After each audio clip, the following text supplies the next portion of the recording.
Greetings! This is Angelus de Mortiel with another build guide for Dragon Age Inquisition.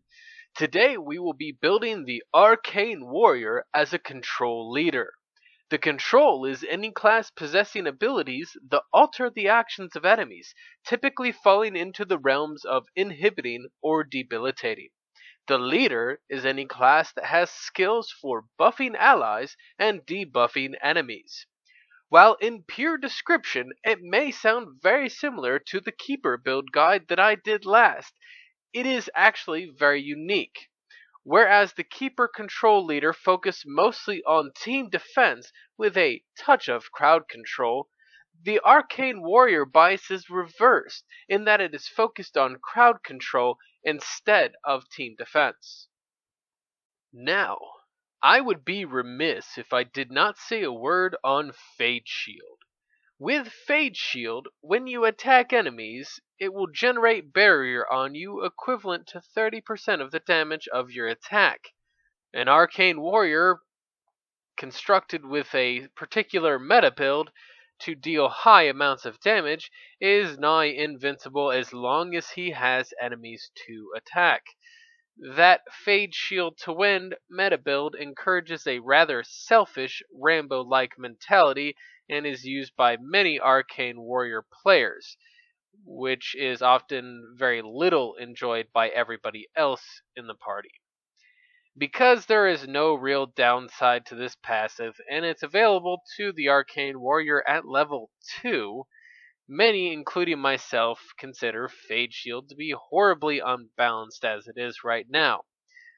However, since it's there and since it's almost forced on you in this particular skill tree, there's not really much choice we have but to deal with it. This build, however, will not be really focusing a whole lot on it since it's not intended to be much of a high damage class. With that said, let's move on to the build. In the Mentalism tree, we have Dispel. Dispel is a targetable AoE ability that removes harmful status effects on allies and helpful buffs off of enemies. This is most commonly seen in the form of removing the burning effect from allies or stripping barriers from enemies. Dispel has a 5-meter area of effect, costs a low 35 stamina, and has an 8-second cooldown. Dispel's upgrade, Transmute Magic, additionally gives the Arcane Warrior 50% barrier and 25% damage bonus for 10 seconds. The barrier adds a nice defensive layer, and the damage bonus synergizes well with Fade Shield to further increase your barrier, but will likely be mostly the only example of Fade Shield use in this build. In the Elemental tree. Now for the first of the Rift Mage spells. Stone Fist is a projectile that conjures a stone that the Arcane Warrior hurls at an enemy. Yes, the Arcane Warrior stoops so low as to throw rocks at your enemies. Rocks that deal 500% spirit damage. Stone Fist costs a moderate 50 stamina and has an 8-second cooldown. The rock throwing becomes even more effective with the upgrade Shatterstone. This spreads the damage out over a 4-meter area from the point of impact and also afflicts weakened for 10 seconds on any enemies caught in the blast. Next is Veil Strike. Veil Strike is a targetable AoE crowd control ability that knocks enemies to the ground in a 5-meter area. Veil Strike costs a low 35 stamina and has a 24-second cooldown.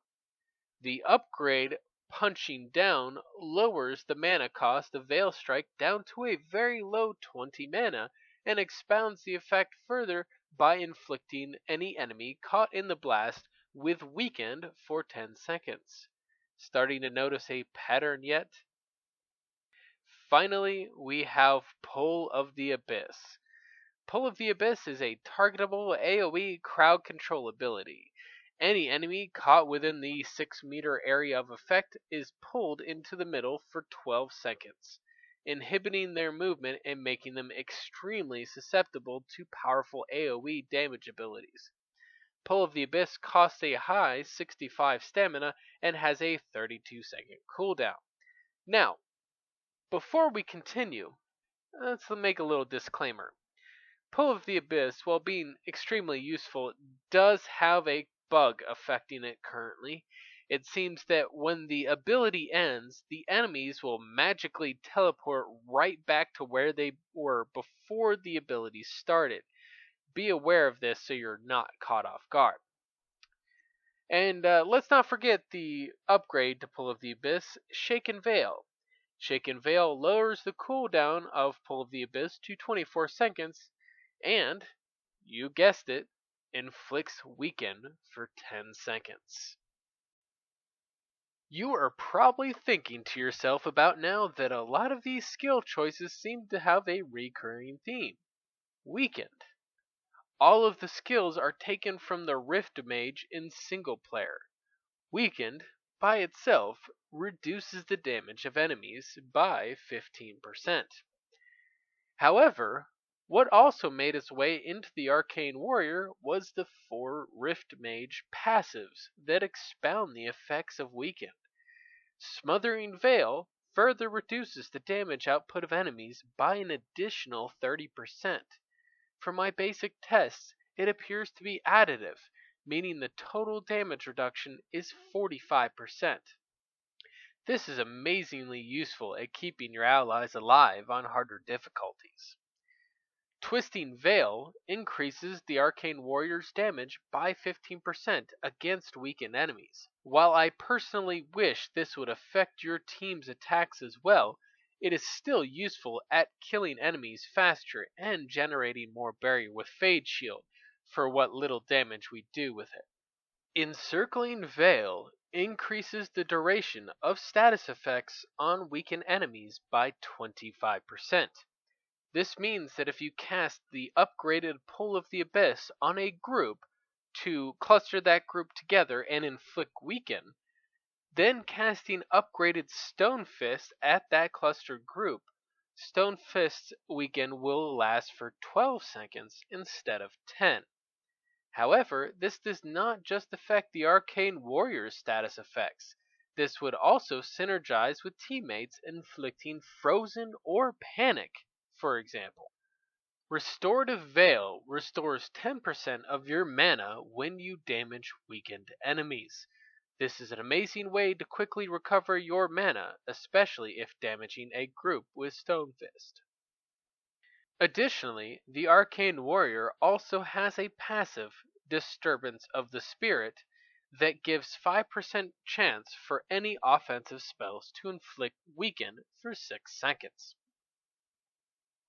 Now, something to remember is that those passives do not refer only to those on whom you have inflicted weakened, meaning that 2 or more Arcane Warriors with the 4 Rift Mage passives could potentially almost nullify all damage from weakened enemies, have nearly constant regeneration of mana, and drastically increase the status effect durations of weakened enemies. The potential is limitless.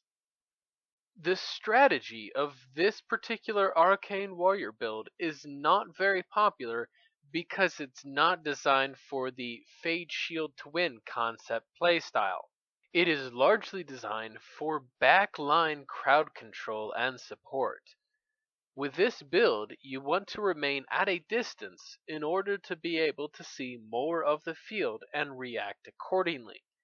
Dispel enemy barriers or casters and allies afflicted with status effects. Use Pull of the Abyss to cluster enemies if they are spread out to maximize AoE abilities of you and your allies. Use Stone Fist to knock down and damage clustered enemies. Use Veil Strike to quickly knock down groups. Constantly having one of the Rift Mage spells in play will keep most enemies weakened, minimizing the damage of the team and keeping your mana full. This is a classic crowd control playstyle, and is fortunately fun and easy to play, given that it is a build that competes with the hipster Fade Shield to win meta build. Anecdotally, I should note that I did try the ham back at camp once. I wouldn't recommend it. It's not really ham, and I'm pretty certain it's laced with various amounts of drugs. Something about that alchemist, just the way she was laughing when I ate it, just did not make me feel very comfortable. Yeah, we'll leave that alone. In any case, this build is highly enjoyable.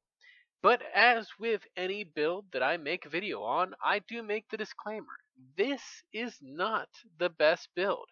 There is no such thing as the best build. There's only the limits of your imagination. And, of course, the cap at level 20.